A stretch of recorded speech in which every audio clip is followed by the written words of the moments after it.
Assalamualaikum warahmatullahi wabarakatuh. Perkenalkan, nama saya Kela Saveria Naswa dari kelas SI 2023A dengan 3 digit NIM terakhir 019. Di sini saya akan membacakan PPT mengenai proposal saya dengan judul Pro dan Kontra diciptakannya AI.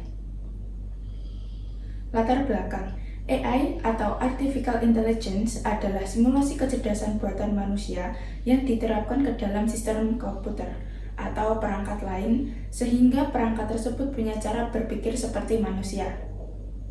AI dianggap menguntungkan karena dengan adanya AI pekerjaan manusia semakin mudah. Contoh implementasi AI dalam kehidupan sehari-hari adalah Google Assistant yang dapat digunakan untuk menciptakan sebuah rumah pintar atau smart house dengan teknologi yang canggih. Hanya dengan perintah suara, seseorang dapat mengendalikan alat elektronik yang ada di rumah. Namun, sebagian orang membantah dengan adanya AI. Mereka tidak setuju karena AI dianggap dapat menggantikan peran manusia. Mereka yang bekerja di perusahaan dapat digantikan dengan adanya teknologi AI. Terdapat laporan dari Bank Invest Goldman Sachs bahwa AI dapat menggantikan setara dengan 300 juta pekerja di seluruh dunia, karena pekerjaan tersebut dapat dilakukan secara otomatis. Para ahli telah memperingatkan bahwa perkembangan AI dapat membawa dampak yang buruk.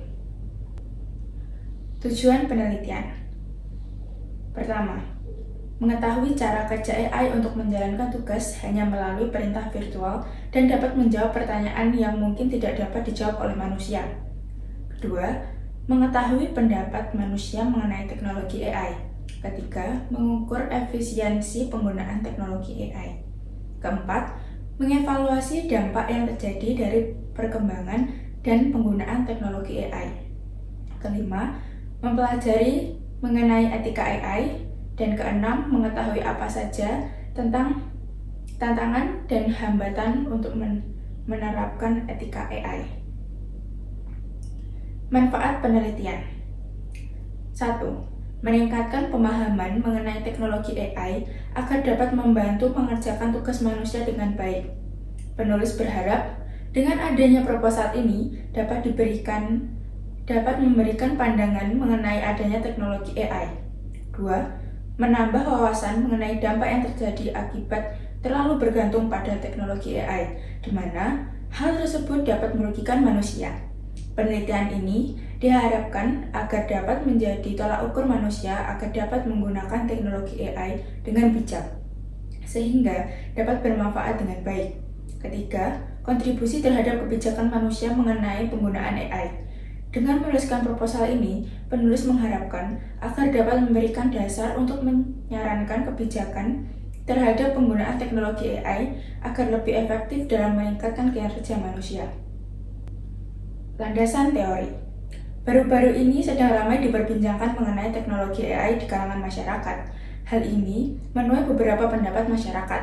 Pasalnya, sebagian masyarakat menganggap bahwa AI sangat membantu aktivitas dan mempermudah pekerjaan. Selain itu, masyarakat menganggap bahwa AI adalah salah satu teknologi yang berhasil di era digital ini. Namun, di sisi lain, mereka beranggapan bahwa dengan adanya teknologi AI dapat merugikan. Sebagai contoh, pekerjaan yang awalnya hanya bisa dikerjakan oleh manusia, sekarang teknologi AI dapat mengerjakannya secara otomatis, sehingga perusahaan lebih memilih untuk mengurangi sumber daya manusia dan menggantikan peran manusia dengan menggunakan teknologi kecerdasan buatan atau Artificial Intelligence AI. Berpikir seperti manusia. Dalam artian AI merupakan teknologi yang memerlukan data untuk informasi. AI adalah sistem kecerdasan buatan manusia yang dirancang dalam sebuah komputer atau mesin yang dapat berpikir seperti manusia. Dalam artian, AI merupakan teknologi yang memerlukan data atau informasi untuk dijadikan sebagai pengetahuan, sama halnya dengan manusia. Terdapat 3 poin penting dalam proses AI, yaitu learning, reasoning, dan self-correction.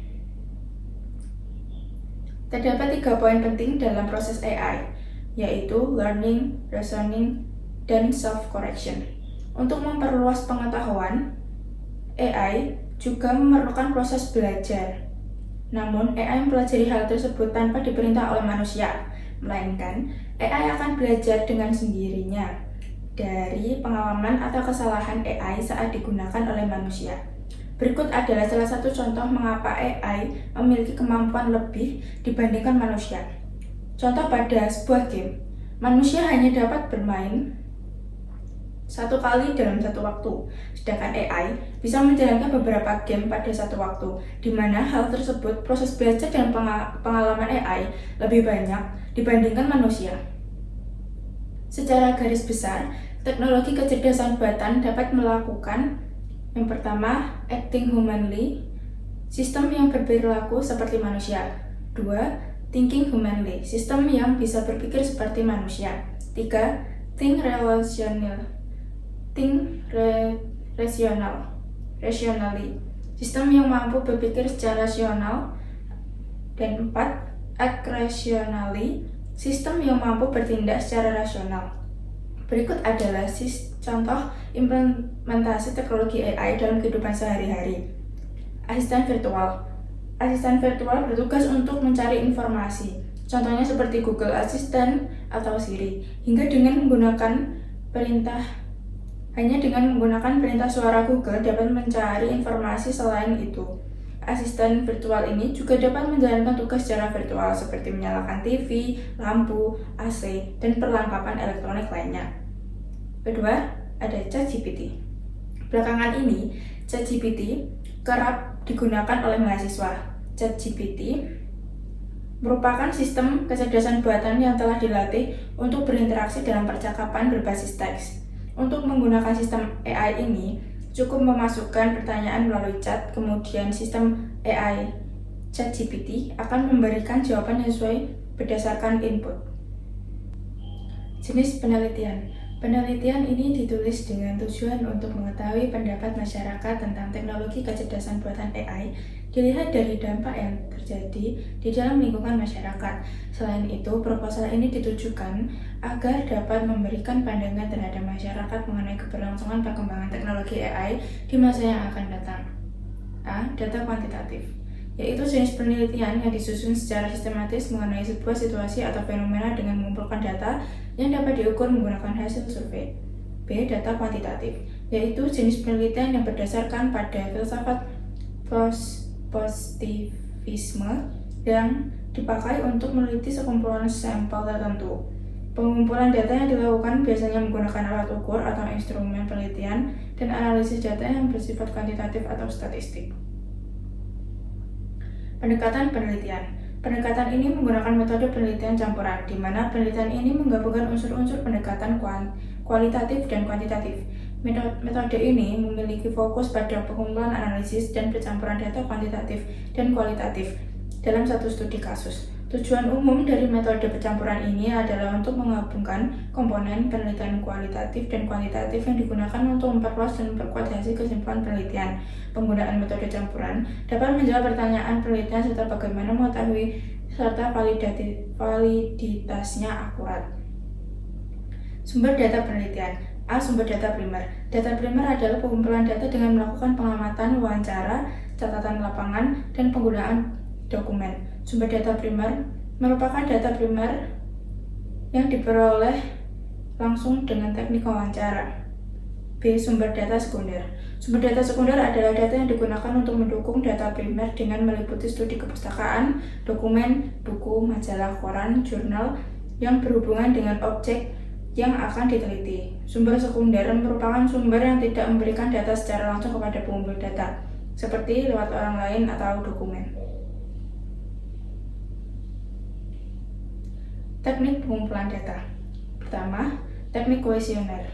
Teknik ini dilakukan dengan cara mengumpulkan data dengan cara memberi pertanyaan atau pernyataan kepada orang lain yang berperan sebagai responder agar dapat menjawab pertanyaan dari peneliti. Kedua, teknik dokumen. Teknik ini dilakukan dengan cara mengumpulkan data yang mana peneliti mengambil sumber atau objek dari dokumen atau catatan dari peristiwa yang sudah jadi. baik dalam bentuk tulisan, gambar, maupun karya monumental dari seseorang. Dokumen ini dapat diambil dari catatan harian, biografis, jurnal, artikel, sejarah kehidupan, dan lain-lain. Yang terakhir ada teknik analisis data. Teknik analisis data merupakan suatu proses untuk mengolah data dan informasi ke dalam proses penelitian. Setelah melakukan pengolahan data, nantinya data tersebut akan dijadikan sebagai hasil penelitian atau informasi baru. Teknik analisis data yang diperlukan untuk menulis proposal ini adalah teknik analisis data kuantitatif. Data kuantitatif adalah data yang sifatnya dapat dihitung karena bentuk statistik. Data ini dapat dari kuesioner, angka, atau survei. Angket atau survei. Pertama, analisis deskriptif. Dilakukan dengan cara memahami rekam jejak data di masa lalu untuk mendapatkan suatu kesimpulan penelitian. Dua, analisis inferensial. Dilakukan dengan cara mengolah data dengan metode statistik. Biasanya dalam metode statistik ini menggunakan perangkat lunak seperti SPSS untuk mendapatkan hasil. Kesimpulan yang didapat bersifat generalisasi. Terima kasih. Wassalamualaikum warahmatullahi wabarakatuh.